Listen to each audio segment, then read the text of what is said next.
now we're on step 3 for your assignment. We're going to be copying and pasting sound clips from the session screen to your edit screen, and we're going to be syncing them up to the appropriate scenes and editing our audio clips. So let's start going through that. Now, as I mentioned in the previous step, before you start doing this, make sure you got some stuff to work with. I would probably even have a bigger list than what I have here, but you can see that I've found a bunch of sound design elements that I like. I've got some music clips that I want to work with. I've only got one sound effect right now, which is pretty light, but enough that I can show you the demo at least, how to use some of these different steps. The first thing I want to do is kind of just isolate some spots where I want some sound effects to start happening. In this trailer, there's this opening scene where he's kind of going through some old memory type of stuff, and then he's talking with this girl. And then right after their conversation ends, it's kind of like the general tone of the trailer starts to pick up in energy, right? Like it kind of starts out kind of slow, and then right here the energy is going to start picking up a little bit. So I want to add a musical element there that kind of has a little bit more energy. Let me show you the clip I'm talking about. So sorry, I've got some stuff queued up on the other part of the screen. Make sure you hit stop on all these so I don't see those samples playing on that side. So here's the scene I'm talking about. So he looks up, and then here where the car starts driving, and there's, like obviously there's some strange, distressing things going on right here, right? And so I want to have some music that's just kind of going to be building in the tension right there. So I went ahead and just changed the color of some of these samples. These white ones are the ones that I'm going to be placing in the video today. So this little ambient shaker sound, I thought that was good just to kind of give this feeling of movement, and we'll just kind of add to it over time. So to bring it over to the other screen, just click on the clip, and while you're holding down with your click, push the tab button, and that will switch screens. And then you can place this right where you want. You can see as I move the sample around, the scene on the video there changes too. So I can really like right where I want that to do. And I'm actually going to start adding this sound like just at the tail end of this scene where we're seeing his face kind of like look up right there. I want this to kind of be fading in, right? So that's where I'm going to drop the sound. Now you can see where when you first drop a sound in here, it's going to be kind of grayed out, a lighter color than this track. And over here there are these play buttons that pop up. And what that means is Ableton's actually, it's an interesting software because it's made to be used live, as the name would suggest.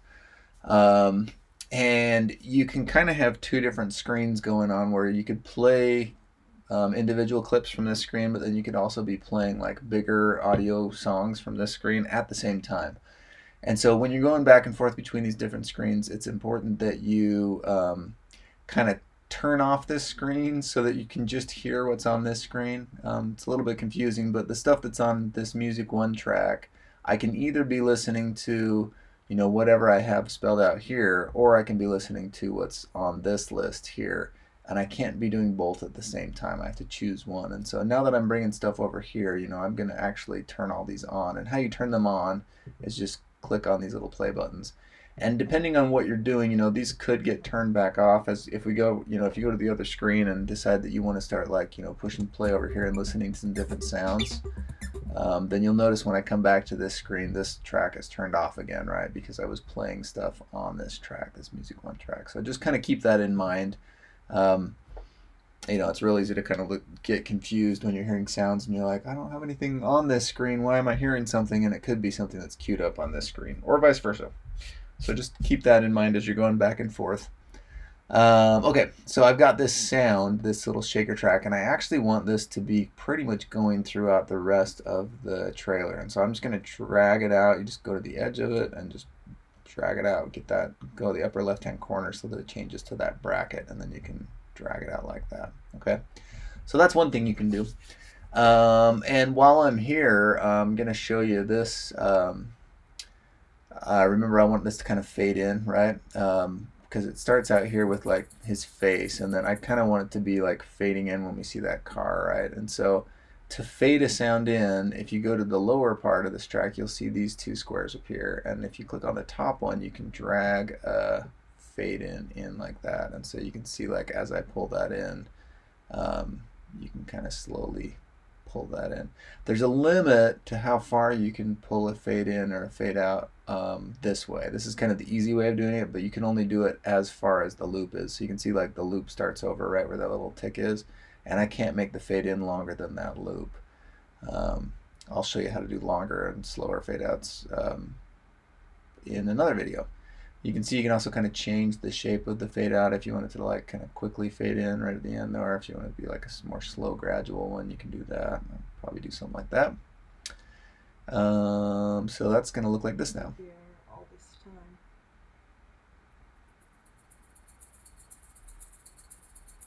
time. I actually want it to be a little bit quicker than that.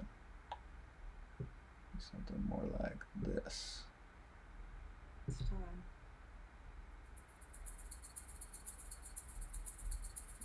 Okay, so that's just kind of a start. Let's bring in some other sounds. So we're going to come back over to here. I've got this other music effect that I want to have come in a little bit later. Sounds like this.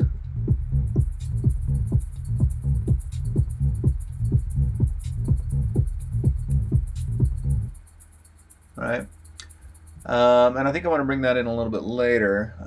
So I'm going to click on that and drag it. And so we've got the car kind of driving by. I think go right here where he starts looking out the window looks like a pretty good spot to bring that in. So I'll probably put it about right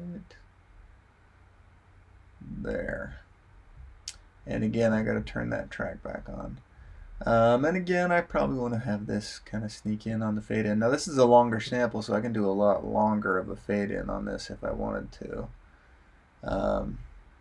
And again, if I wanted to loop this out till the end, I could just, get to the end here and pull, oops, this one, oh good. This will give me a chance to show you some other things. So if you go to any of these samples and they don't pull out, like this one, I can't seem to pull out the loop on it. Let me show you these tricks down here. This will kind of open up a whole other area that I want to go in on this one anyway.